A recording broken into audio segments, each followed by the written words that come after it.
Social media पर इन दिनों मेरा चरित्र बताने वाली पोस्ट की बाढ़ आई हुई है।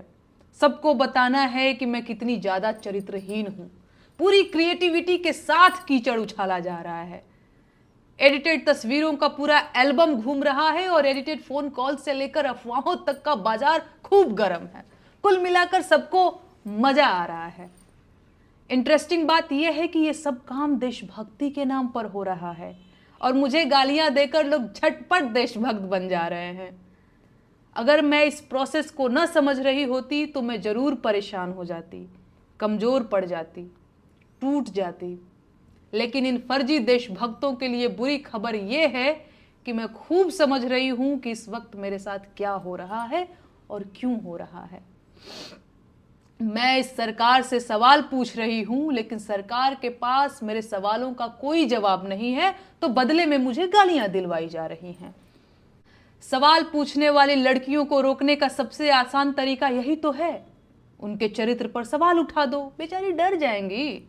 न डरे तो वैश्या बोल दो, उनके घर वाले डर जाएंगे और उन्हें चुप करा देंगे। फिर भी ना माने तो देशद्रोही और गद्दार बोल दो, FIR दर्ज करा दो, जेल का डर दिखा दो। ये लोग इतने कायर हैं कि सवाल पूछने वाली एक लड़की को बर्दाश्त नहीं कर पा रहे हैं। पूरी IT सेल की फौज लगा रखी है। मेरा फोन नंबर तक वायरल कर दिया गया है। डेली सैकड़ों फोन कॉल्स आ रहे हैं और ये सब सिर्फ इसलिए कि मेरा हौसला टूट जाए। मुझे गालियां देने वाले लोग कोई और लोग नहीं हैं। ये वही लोग हैं जिन्होंने सावित्रीबाई फुले के ऊपर कीचड़ फेंका था। ये वही लोग हैं जिन्होंने सुकरात को जहर का प्याला देकर मार दिया था। ये वही लोग हैं जिन्होंने ब्रूनो को सच बोलने के लिए जिंदा जला दिया था। ये वही लोग हैं जिन्होंने मीराबाई राठौर को जहर देकर मारने की कोशिश की थी। ये वही लोग हैं जिन्होंने माता सीता को अग्नि परीक्षा देने के लिए मजबूर कर दिया था। ऐसे मूर्ख और धूर्त हर युग हर जमाने में हुए हैं और मैं इस परिदृश्य को बहुत कायदे से समझ रही हूं। इस जमाने के मूर्ख और धूर्त मुझे चाहे जितना अपमानित करें, प्रताड़ित करें, मैं हारने वाली नहीं हूं। वो मेरा जीवन ले सकते हैं लेकिन मेरा हौसला नहीं तोड़ सकते। सुकरात अगर जहर का प्याला न पीता तो मर चुका होता, पर सुकरात आज भी इसीलिए जिंदा है क्योंकि उसने झूठ बोलने के बदले जहर पीना स्वीकार किया। मैं इस देश के लोकतंत्र को बचाने की लड़ाई लड़ रही हूं। आम जनता के उन मुद्दों की लड़ाई लड़ रही हूं जिन्हें सरकार में बैठे लोगों ने पीछे धकेल दिया है।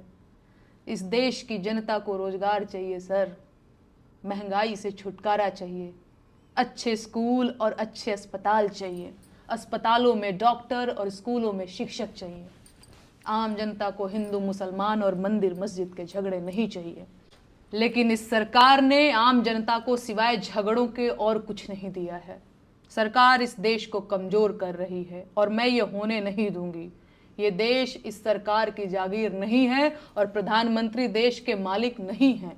मैं ये बात 1000 बार बोलूंगी, फिर चाहे इसके लिए मुझे जहर का प्याला ही क्यों न पीना पड़े। इस देश के हाकिम को पता होना चाहिए कि मैं सिकंदर लोदी से नहीं डरती हूं।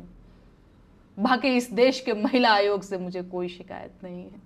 आपकी मजबूरी मैं समझ सकती हूं। भाजपा के नेता महिलाओं पर जिस मुखरता से बयान दे रहे हैं उसे देखकर मैं आपकी हालत का अंदाजा लगा पा रही हूं। तो आप लोग अपना ख्याल रखिए। नमस्ते जीजी।